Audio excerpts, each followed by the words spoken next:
If your Gmail is not receiving emails, don't sweat.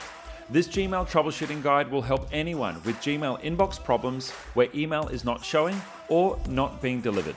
My name is Pete Moriarty. I've been helping business owners systemize, organize, and scale with Google Workspace for over 20 years. In today's videos, I want to take you through 7 proven steps to fix Gmail issues, ensuring that you're back to working through or ignoring your inbox.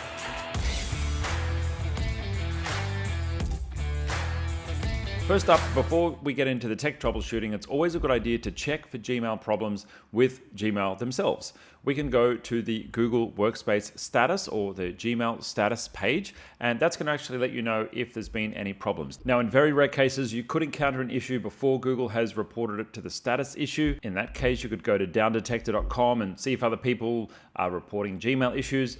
But this is the first place to check if there's any prolonged issues, and Google will report them fairly quickly as well. Google will ideally give you an estimated resolution time if it's a major outage.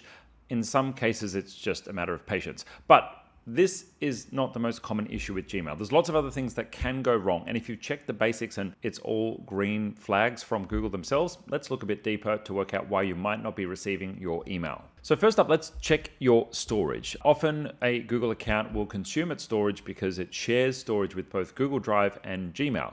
Now you may think, hey, I haven't put anything in Google Drive lately, and maybe someone sent you some large attachments, or maybe you've got an app that's backing up into your Google Drive, maybe something synchronized from your computer or from an old computer, and it's starting to use your storage. So go to your Google Drive, check your storage usage, bottom left-hand corner, and that's going to immediately let you know whether or not you've used up the storage in your account. You can then choose to either delete files from Drive or delete files from Gmail to clean up your account, which will bring you back under the storage threshold. And it will take time for Google to allow your emails to come through again or for you to upload to Google Drive again. So give it some time once you've done the cleanup. Now, of course, if you're going to be deleting things, it's more effective to delete files from Drive because they're probably going to be bigger rather than individual emails, because Google compresses your attachments and everything else that is in emails that you receive. And it might take you a long time to delete enough emails and attachments to get your account working again. If you're an entrepreneur or a business owner, my recommendation would be to not delete anything, just in case you need to reference that at some point in the future. So Google Drive is usually the best place to do your cleanup. But my recommendation here is usually to just buy a better plan. If you're close enough to the storage limit, it's probably easiest just to buy a bigger plan. If you're a consumer, you can go into like a Google One plan, and they've got heaps of storage options available for a very affordable rate. If you're a business user, the options are to either add more users to your account or upgrade to a higher tier SKU. Now, if you upgrade to a higher plan, that's usually the easiest way of getting more storage because everyone in your business gets more storage. Of course, you've got to pay for everyone to do an upgrade.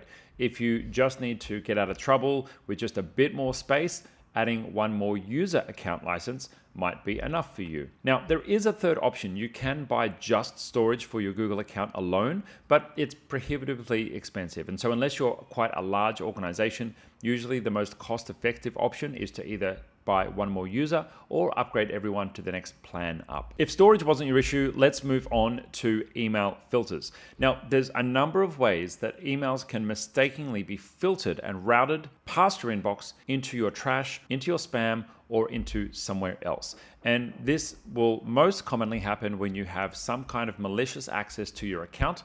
And I've seen bugs like this happen inside of Gmail, but sometimes, every now and again, you might be trying to configure what's called a filter in Gmail or a rule in other mail applications, and that could go wrong and you accidentally send emails to the wrong spot. So we're going to go into our settings, we're going to go to filters and blocked addresses and have a look at all of the filters there. Just be careful to check any filters that might automatically delete or archive incoming emails. Now you'll notice there that if you set up a search and you choose to archive emails, it says to you, this will skip the inbox. And sometimes people can click the wrong button, accidentally create a filter, and it's automatically going to do that. You may find that the emails that you're missing are somewhere else inside your folder there. And if you want to go and find emails that may be hidden away in folders, you can search for them using the search bar, or you could go into the all mail folder. The all mail folder is the place that you go for every single email in your Gmail account.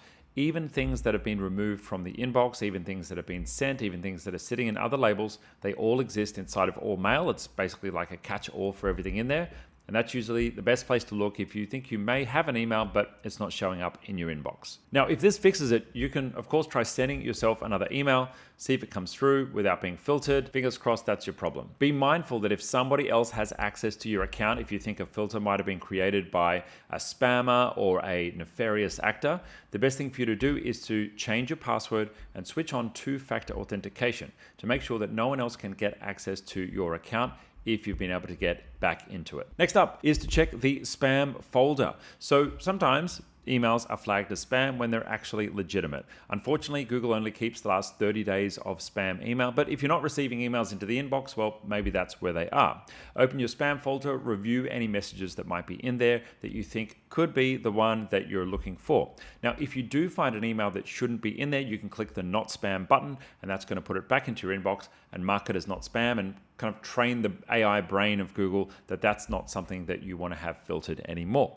It doesn't hurt to once every week or so check your spam folder just to avoid missing any important emails. Remember, if you leave these emails there in spam, Google thinks that they are spam. So going and checking and taking any false positives back out and into the inbox is a good idea. Next up, we're going to check forwarding settings. And sometimes there can be issues with people who have access to the account through a third-party mail provider. So a third-party mail provider could be Outlook, it could be MacMail, or it could be another service that's downloading your emails from Gmail and after it's read them, potentially removing them from your Gmail inbox. So we're going to check our settings, and that's by going into settings. We're going to go to forward pop IMAP, and then you're going to check and see whether or not there's any forwarding enabled. There is an option to forward an email and archive, so that might be catching you up. The other one is if these are being collected via a pop account or an IMAP account and being moved out, you might want to just disable forwarding temporarily or disable pop IMAP access temporarily, and that'll basically stop anybody from automatically having these rules set that are going to move emails out of the inbox. So once we've checked that and you've tried testing, if you're still not receiving emails, let's have a look at some more nefarious actors and what might also be happening in your account. So I want you to check your account security. I want you to go to your account settings, you click on your picture, and then you go to into your account and into the security tab. Now we're going to look for third-party apps and services connected to your account. Now it's rare, but there is the possibility that there is a third-party script or application or something in there that is changing how your inbox is working. Now, I've seen over the years the kind of services that people use to remove newsletters from your email list, right? And what they actually do is they delete emails from your account. I've seen them go haywire, basically, and they have deleted emails from my inbox when I've tested them in the past. And so I would recommend you just go through this list of third-party applications and remove anything that you don't recognize. That should help you make sure there is absolutely no chance that something that you've authorized has access to change things inside your account. Now, it's not the end of the world if that does happen, because if you accidentally remove the wrong one, you can always log back into services and they'll just re-prompt you and say, hey, reconnect your Google account. If there's anything you don't recognize, my recommendation would definitely be to remove it from the list, and you can add things back as needed. While you're in the security menu, I would also recommend you check for any other logins or devices where your account is logged in. You can do this through the devices menu and just sign out anything you don't recognize. Again, you can always sign back in, but it's a good idea just to triple check that no one else has access to your account that shouldn't do. Finally, if you've got this far, well, maybe it's something to do with a mail client that you're using. If you've connected your Outlook or your MacMail to your Gmail account, even on your phone potentially, there could be something happening there that's causing your emails to not appear properly inside your inbox. Now, if this is happening, it might be a rule or a filter that you've set up in one of those apps locally. You can go and check your rules in MacMail or your rules in Outlook just to see if one of those is set to do something with emails that are coming in that are maybe removing them or skipping them. If that doesn't work, the only final thing to check for business accounts is potentially your DNS settings. Now, we've got a lot of guides, troubleshooting, step-by-step videos on exactly how to check your DNS if that's related to a business account. But this video is about Gmail, and I'm assuming we're mostly dealing with consumer accounts here. If you still need help after checking all of these settings, you can click down below this video for our tech support team to help you out with your Google account. Now, it is a paid service, but it's called Quick Fix for a reason, because we have technicians ready to go on business days to help support small businesses, and we look after customers all over the world. If you'd like some help, or if you'd like us to just help you to troubleshoot your account, click on the link to get started with our team.